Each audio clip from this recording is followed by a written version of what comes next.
Hello everyone, my name is Andrea Pinceti and I'm a PhD student at Arizona State University.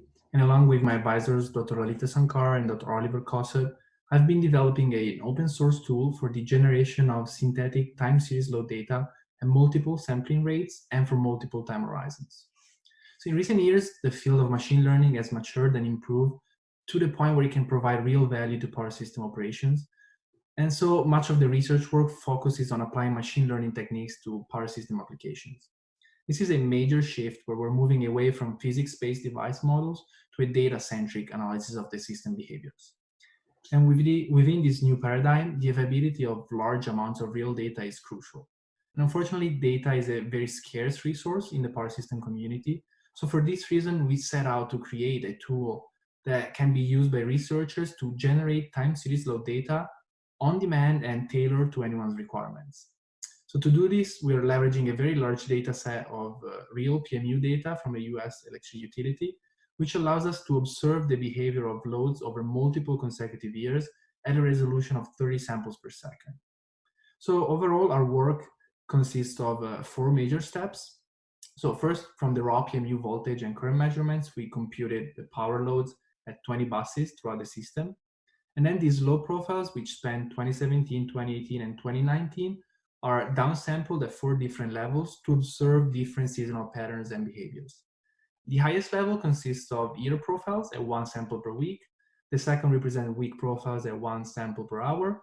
Third level has profiles that are 1 hour long and sample at 1 point per 30 seconds. And then finally, the lowest level represents 30 seconds of raw PMU data at 30 samples per second. So after extracting these profiles, we use a relatively new machine learning tool called Generative Adversarial Networks to learn a generative model for each level. So basically, we now have four GANs, each trained to generate load profiles from one level. Then depending on the specific requirements of a user, using these trained models, we can generate time series load data for any length of time, anywhere from seconds to years, and at any time resolution. So for example, for a transmission study where you need weekly or monthly loads, you will use GAN1. But for a dynamic study, you may need 1 hour of data at 30 samples per second. Then you generate the 1 hour profile with GAN3. And then you use GAN4 to generate data at PMU speeds and combine it with the hourly profiles. So as we said, GAN is a powerful algorithm for the training of generative models.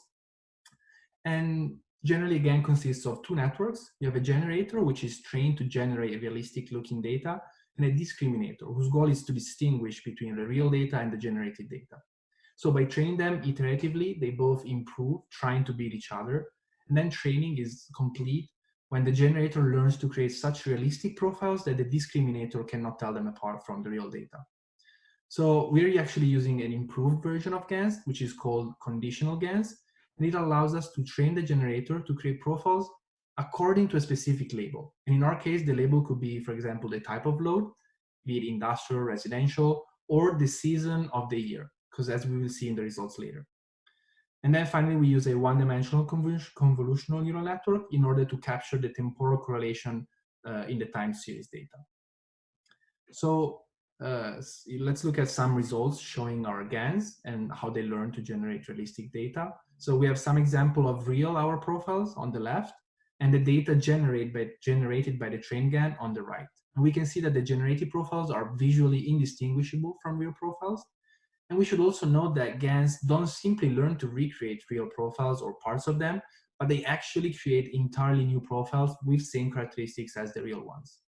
Then the plot in the bottom illustrates the training progress, where we can see that initially the discriminator easily distinguishes between real and generated data, but as the generator improves, the discriminator cannot tell them apart, and the predictions converge to around 0.5. Then for the week profile, we're conditioning the generation on the season, because summer profiles look very different from winter profiles. And we can see that the GAN learns to generate the realistic profiles, which match the season label. So to evaluate the quality of the generated data, we're comparing the power spectral density of real data and generated data. And we're also computing the Wasserstein distance between the distribution of real data and that of generated data. And we can see that as training progresses, the distance tends to 0. So overall, we verified the GANs are very effective in generating realistic looking data at different time resolutions. So we're working on finalizing this tool by combining all the trained GANs, and then we will release it so that it can be used by the wider power system community.